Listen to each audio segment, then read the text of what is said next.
called Tilstone, and today I'm in conversation with Leigh Bochicchio, the Executive Director of ACTE.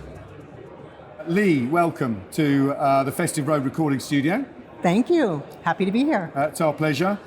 So we asked you to have a look at our managed travel model and decide which of those components you think is important for the travel manager and their strategy. What did you choose?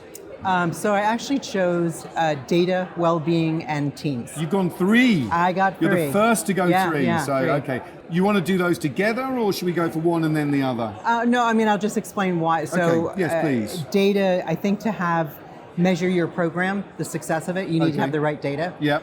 To measure the well-being, you need to have the right data, right, to measure that. And you need the right teams to actually get the objective and subjective metrics to actually do that. Okay, so they're completely conjoined. Definitely, one is reliant upon the other. Absolutely. So why did you choose those particular conjoined areas?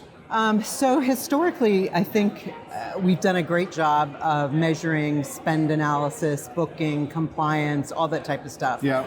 And it's commonly available, readily available, commonly used, but we really don't have metrics associated to the well-being. So when you think about the cost of a trip, what is the actual cost of a trip in terms of the cost to the business and the cost to the well-being of employees' health? Yes, okay. Now I remember Scott Gillespie has done quite a lot of work on this. I think he calls it traveller friction or trip friction.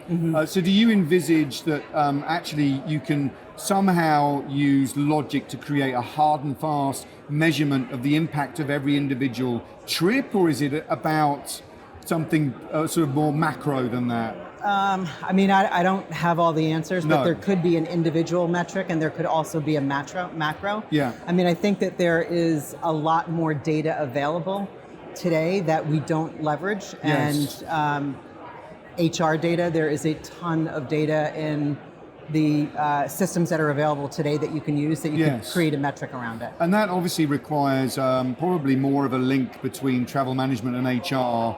I would think. And do you think that is naturally happening anyway, because there's a focus on well-being and therefore the opportunity is that you don't see that? Okay. I don't think it is. I mean, we recently did a study, and so we asked about the metrics about traveler engagement, trip friction, trip success, and across the board, travel managers said, ideally, we should be measuring it, but we're not measuring it because we can't get access to the information. Interesting, interesting. And so do you think that there's it's the responsibility of the travel manager to drive that information, or are there the intermediaries like the TMCs and...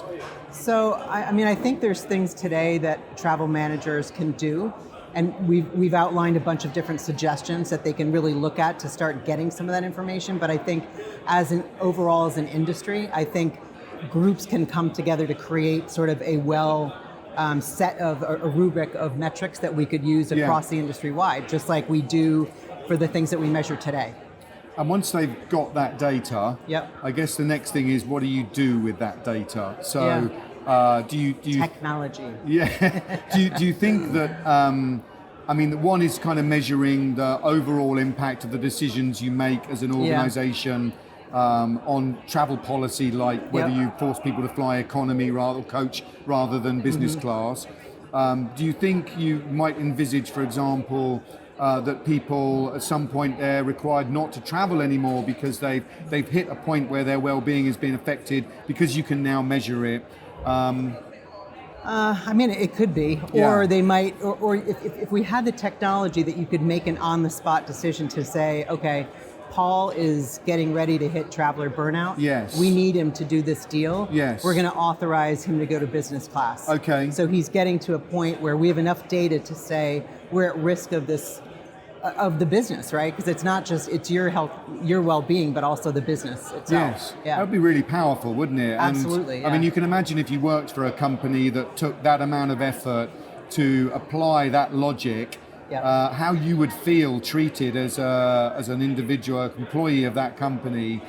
I mean, there's got to be some sort of direct relation to the amount of retention of staff as well when you start thinking in those terms. Yes, absolutely. Yeah. And a lot of companies are a lot more focused on it, but I would say, just from my own experience, that HR is not necessarily, from what I've seen, hooked up with travel. No. So they are very focused on retention, and that, people are looking at travel policy as to whether they want to work for a company, but we haven't really integrated those things to say, how do we make better decisions about that? And I think there's just, and it's not just HR, but I think HR has a big opportunity to play in this space, but a lot of technology providers, there's a lot of new faces that are out there that could come in very easily and get access to some of that information, that some of which is private, but some of which we could roll up and to get some type of different types of metrics that you could use to measure that. There's a connection here to sustainability as well, isn't there? Because for example, I remember the IKEA travel program. They call it meetings and travel. They put meetings first because they say that actually it's what's the rationale for why you want to meet, and then they'll determine whether it's face-to-face through a flight or a train, or whether it's some sort of technology, collaboration technology. And so when you start overlaying a burnout metric or a well-being metric of some sort, you could factor that into the decision-making process as well. Yeah, absolutely. I would love to partner with a technology organization that could look at what the data is that we're getting from other providers and what the different HR systems are that are out there, and start looking at what could you actually access from that without exposing private information. Right? Yeah. Right. And there's maybe some aggregated benchmark here where a company can measure the impact of their program on their individuals compared to another company with a different type of policy. It would be really interesting. Yeah. I guess to finish up, we wanted you to say, what do you think, tangible actions that you think the travel manager should be doing in the next 12 to 24 months in relation to data, well-being and teams? What would you suggest? So I think probably I'm going to go with teams now, right? Okay. Because focusing on who are the different teams that you have and collaborating with them to find out what is the data that they actually have.